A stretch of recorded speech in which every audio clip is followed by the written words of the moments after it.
Good evening and welcome to the Business Day. I'm Javon Keys.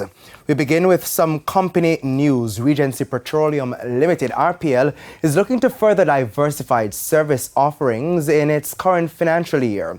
At a recent investor briefing, Chief Executive Officer CEO of RPL, Andrew Williams, said despite lower net earnings last year, it's seen an increase in the sale of liquefied petroleum gas or cooking gas. He says in addition to increasing the sale of cooking gas, RPL plans to increase its retail outlets. We had targeted, we're expected to commence operations for one service station at the end of January, the other one in February. That time has passed. However, we are eagerly anticipating the commencement of both service stations in the second quarter. So the end of the first quarter towards the beginning of the second quarter of this year, with having 2 and now 3 in total service stations in operation, full service stations. These 2 will be full service stations along with convenience stores. We have currently earmarked 2 locations that we are seeking approvals for service stations. So we are in the approval seeking process. As soon as we are successful in this process, then we will move on to these for additional 2 service stations.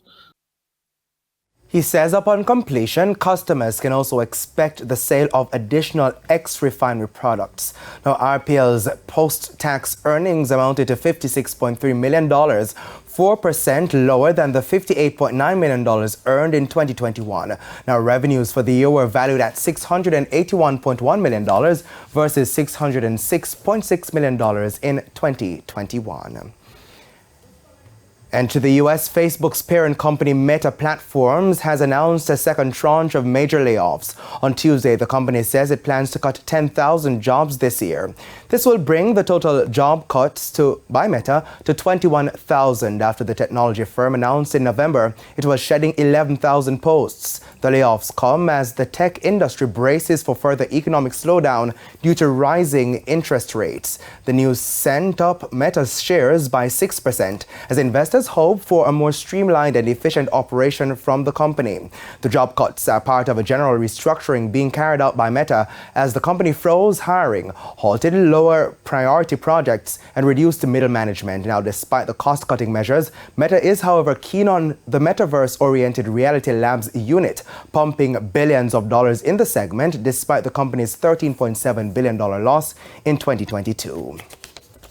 To the foreign currency market now, the US dollar is being sold for an average $152.96.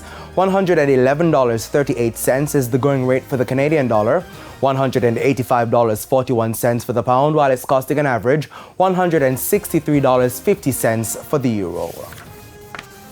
The JSE index lost 877 points today, while the junior market index fell by 20 points. Among the winners were Productive Business Solutions PBS US dollar shares, Jamaica Public Service 7% shares, Sterling Investments US dollar shares, JMB Group 7.15% cumulative redeemable preference shares, and CAC 2000 9.5% cumulative redeemable preference shares. Now, the losers included MPC Caribbean Clean Energy, Portland JSX, Knutsford Express Services, First Rock Real Estate Investments, and Lasco Financial Services. And that's the Business Day. I'm Javon Keys. Good evening.